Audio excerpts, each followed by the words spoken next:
Respect our movement. I like your movement. Black Entrepreneurs Group. What's going on, everybody? Hit that like button and subscribe to the channel for more content, more videos. Leave your comment below. Today we got an interesting topic today. Something that I really want to take the time out to really speak on. And it really hits home for me. Today we're really going to talk about to whom it may concern. Now, to whom it may concern, that could mean a lot of things to a lot of different people. And that's how I'm going to address it. I'm going to address it kind of like a letter. To whom it may concern. We're going to talk about a lot. We're going to talk about really the premises of the ideal state that you should be in a healthy and a sustainable relationship. I'm going to give you 7 points to who it may concern, whether it's your friend, your boyfriend, your girlfriend, your wife, your husband, your significant other, however you want to define the title. Let's really just dive right in, to whom it may concern. Your relationship, your friendship, your marriage, your bond, you should really take in consideration, again, other people's feelings, and really just take the time out to really get an understanding of what it is to really be in a relationship.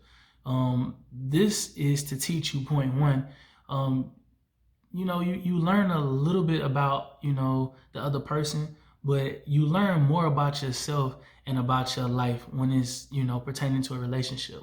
Things that your significant other, your boyfriend, your girlfriend, your wife, your husband, they teach you things about yourself that you didn't know about yourself. You really learn more about yourself and your life when you're with someone that's on that journey with you. Only when you get close to somebody in a serious relationship do you, really find your true purpose, and your personality really comes out, who you are as a person. You can really go back over your last relationships and really think about things. It's things that you wouldn't have done had it not been with the person that you were with. Whether that's going on, more trips, whether that's trying new things as far as going out to eat different restaurants and things like that. Some of these things, people tend to pull the best out of people. And I know sometimes people can pull the worst out of you as well. But generally speaking, when you're in a healthy relationship, the person that you're with is generally going to try to pull the best out of you, and you learn things about yourself. My next point would be, you learn to be a better communicator and to be more expressive when you're in a healthy relationship. You learn how to really learn how to talk to people. Relationships teach you to be more expressive. It really teaches you how to conduct yourself with a caring spirit. It teaches you that, you find yourself in a situation to where a lot of times when it comes down to communication, we as men don't know how to communicate efficiently. We find ourselves in a state to where we only know how to communicate when communication is brought to us negatively. We don't really see ourselves as people that can really transition into a communicational state with our significant others if it's not brought to us. Being dominant sometimes is good, but again, you have to remember where I fall short at as far as my weakness. You supposed to be able to pick me up. That's why, you're a helpmeet. You help me meet the standards and the requirements, and vice versa. That's why it's so important to be evenly yoked and not unevenly yoked with certain people, and placing yourself in certain circumstances and situations. Being more receptive to communication is also a plus. You have to really put yourself in a position to where you take yourself and you insert yourself in somebody else's shoes. You want people to communicate better with you, but you have to ask yourself, are you communicating things better with other people? With your wife or your husband or your boyfriend or your girlfriend or your significant other? You have to really take that serious, man. Communication is everything, man. A lot of people find themselves giving advice from a failed relationship perspective. And let me tell you something. A failed relationship teaches you that communication is key. It's that simple, you know. In any failed relationship, communication played a big part of that. Now, it could be cheating, it could be all kind of stuff, but I promise you, failed communication is something that will damage a relationship. You know, without communication made clear and correctly from an understanding, from an understanding standpoint on both sides, I'm telling you, man, it can cause arguments. It can cause all kind of things to go left. Communication is definitely a key. You know, and my next point, I would say, you discover your emotional part of yourself in a successful, healthy relationship. You become emotional, you know, to a fault. You have to, and that's not just females, that's males as well.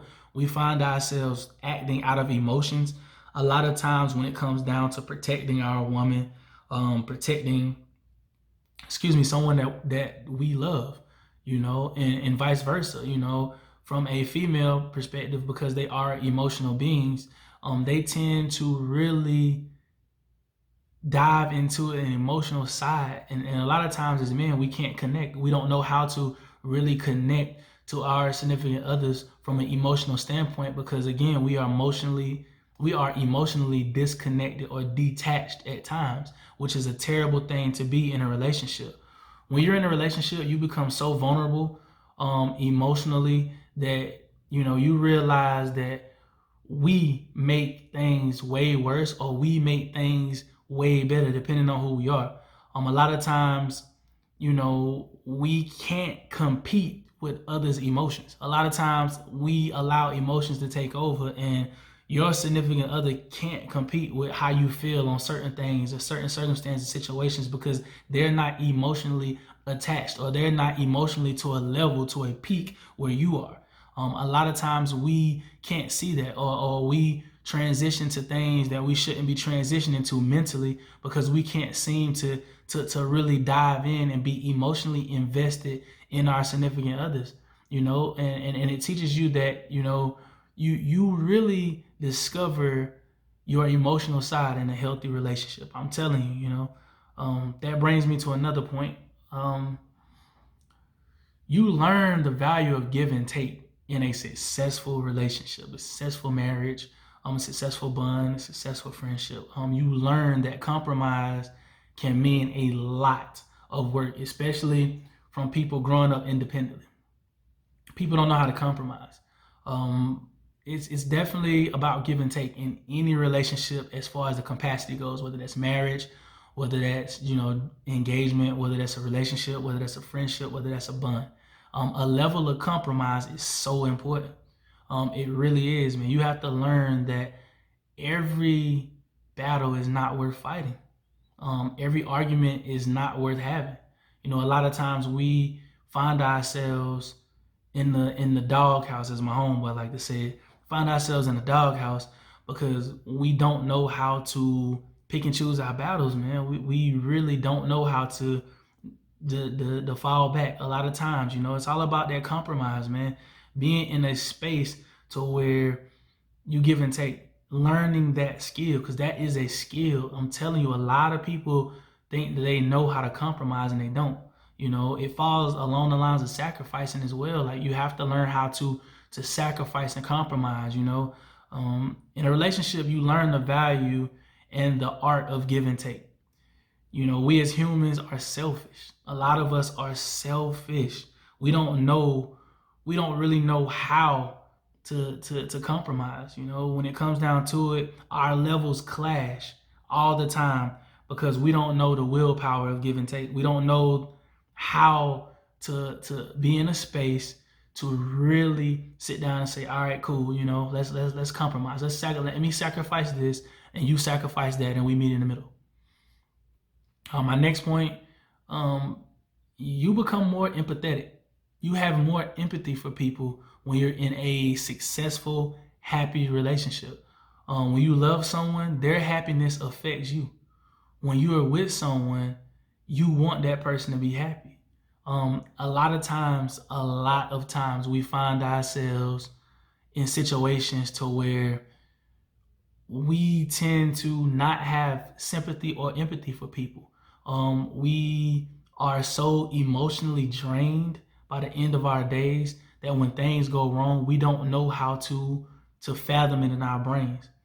To feel emotionally intense or transferable as far as our happiness goes, you have to get to a comfortable place of being more empathetic. You really have to take yourself and really put yourself in the other shoes and really take time to really understand that their happiness is your happiness and your happiness is their happiness. And if you can, again, compromise to a place to where both people are happy, then you can really learn what it is to have a successful relationship, a successful marriage, a successful bond, a successful friendship. But you have to learn how to empathize. You know, when a relationship fails, it's when empathy becomes too much to handle. You no longer try to understand the other person.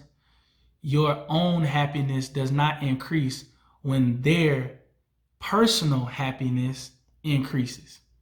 So in other words, when your significant other happiness increases, you don't have the empathy in you to even try any longer to fulfill where you're trying to go. You don't take the time out to really understand that compromise kills a lot of the happiness and the love in a relationship because we can't balance the two. So we can't have empathy for a person because we're all about self at that point. We're all about self. Well, I want things done my way. I want things to go this way. I feel like I'm the right person all the time, or you may hear this, you think you always right. You think you know everything. We become less empathetic when we have to compromise and we have to learn how to sacrifice. These are signs of an unhealthy relationship. And in order to be successful, again, you have to have a healthy balance and learn how to compromise and be empathetic. My next point, you learn to be patient, calm, and resilient. Relationships also teach you to be able to control your emotions better. If your partner is hot-tempered, you learn to be calm. You learn to be patient. You learn to be resilient in order to handle the flame. Let me repeat that. If your partner is hot-tempered, you learn to become calm, patient, and resilient in order to handle the flame. If you are hot-tempered yourself, you learn to control your emotions and to pause before telling your partner off. Pause before you start yelling at him or her. Pause before you become abusive or aggressive. These are things that you learn. You learn how to be patient. You learn how to be calm. Like, you take the necessary steps to work on self to where nothing phases you on the outside. Things may bother you on the inside, but on the outside, you learn to be patient. You learn to be calm. You learn how to re-silence yourself and to be that helpmeet to your significant other, whether it's your boyfriend, whether it's your girlfriend, whether it's your wife, whether it's your husband, whether it's someone that you're creating a bond with. You learn how to not be as aggressive. You learn that when you control your temper, your mood, and your emotions, a lot of things can flow smoothly and your relationship can be successful. This is a very valuable skill to master in life. Learning how to be patient, learning how to be calm, and learning how to be resilient is it's so valuable. Being in a position to where you're not phased on the outside. You put on a good poker face. A lot of times that can save your relationship. A lot of times we we tend to be hot-headed. We tend to go off emotions. We wear our emotions on our sleeves, and that is a detriment to a lot of relationships. My last point, you have to learn to let stuff go. And I say this in just about all of my videos. We as people are conditioned to forgive but not forget. That is one of the dangerous things about the mind, is we condition ourselves to forgive and not forget. You have to learn how to let things go. And when I mean let go, I mean completely let go. Learning to let go is so hard. You have to learn how to control your thoughts. You have to learn how to control your mind. You have to learn how to control your emotions. You have to learn how to control your actions over and over and over. Learning how to let things go. You learn how to let things go more easily as time progresses. As you learn how to forgive people, forgiveness, you learn that things, it's really not that serious, A lot of times you find yourself in situations where you can't forgive yourself. And because you can't forgive yourself, you can't forgive other people. You don't know how to let things go, whether that's baggage, whether that's people, whether that's places you've been or hurt that you have been exposed to from your past. And when I mean past, I mean childhood trauma. I'm talking teenage trauma. I'm talking adulthood trauma. I'm talking about trauma from emotional issues with self. I'm talking about traumas within the household. I'm talking about, abusive situations. I'm talking about, things as far as your parents go. We are conditioned to learning how to let go, or forgiving but not forgetting. You have to learn how to forget. Let me repeat that. You have to learn how to forget. You have to learn how to forgive, and you have to learn how to forget. If you don't forget things, you can never forgive people for them. You have to learn how to forget the hurt in order to forgive the hurt. If you still look at me and say you're Andy from the past and you never changed, then you haven't forgiven yourself, and you haven't forgot any hurt that you have experienced in life, because people change every single day. Things change every single day. You have to learn how to forgive and forget, and you have to learn how to let go. Letting go starts out like being the hardest thing to do, but as you age, as you mature, let me repeat that, as you mature, you learn that letting go doesn't have to be a bad thing. It can be the best thing that ever happened to you. And I'm not saying, go out there and break up with your significant other or end a marriage. What I mean by letting go is a lot of times you have to emotionally detach from bad baggage. Let go of the bad baggage. Let go of the past hurt. Forgive people that have hurt you and learn how to move on. The worst thing you can do is mentally trap yourself into thinking that nobody cares about you, that nobody will love you, that nobody's there for you, that nobody cared, that nobody was there. Your mind is a powerful tool when used correctly. Learn how to let things go. Learn how to put it out of your mind completely. Learn to forget it. Learn how to forgive other people. Learn to take time to really dissect what's going on mentally and let it go. Learning how to let it go is a skill that most people lack. And this is the reason why marriages, relationships, friendships, bonds fail. Because we hold ourselves to this standard of, I am going to forgive you, but I'm not going to forget. You're subconsciously waiting on your significant other to make a mistake because they made a mistake in the past and you don't know how to let it go. Find the time to correct your mind.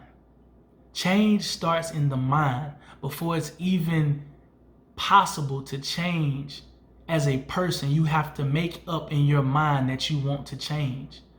Without your mind, being in a corrective state, you will never learn the importance of forgetting things and forgetting and forgiving. Letting go. It's a powerful tool when used correctly. Learn how to let things go. To whom it may concern. To whom it may concern.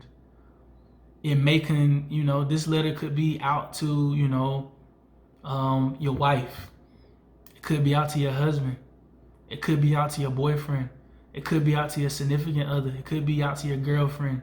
It could be out to your friend. It could be out to someone that you're creating a bond with. To whom it may concern. It could be to my future wife. It could be to anybody. You have to learn that communication is a must. You have to learn to have empathy for people. You have to learn how to let things go. You have to learn how to be patient. You have to learn how to be emotionally invested in not only the person, but the relationship itself. You have to learn these things. You have to spend time cultivating whatever it is. It's just like, you planting a seed. You have to water that seed in order to be able to see it grow. You have to nurture it. It's the same thing in a relationship. This is something that's going to take time. You can't run from it. No matter where you go, you're going to have to nurture a relationship. And if you can't get over the hurt because you don't want to allow yourself to forget it and forgive, then you're going to be in an unsuccessful relationship for the rest of your life. Again, I'm not here to bash anyone. I'm here to help. I'm here to help you get to a place and an understanding to where you apply the knowledge that I give you, and your relationship, your friendships, your bonds, and your marriages will be successful. Take the time out to love one another. Your weekly assignment this week that I'm giving everyone out there, all my subscribers, all my Facebook friends, all my Instagram friends, everyone out there, your weekly assignment this week is to write down 10 things about yourself that you want to change, and really take the time to work on those 10 things. I don't care if it's, you want to change your job, you want to change your attitude, you want to change attributes about yourself, you want to change the way you talk, you want to change the way you dress, you want to change the outlook of life, you want to change your mindset. I don't care what it is. Write down 10 things that you want to change about yourself. And I don't want the people out here saying, I wouldn't change anything about myself. No, we all want to change things about ourselves. We all wish that we can change things about ourselves. Write down 10 things that you want to change about yourself. And I'm going to be doing the same thing. So I'm not asking you to do anything that I'm not doing. Again, hit that like button and subscribe to the channel. Drop down below, man, and leave me some comments. Thank you.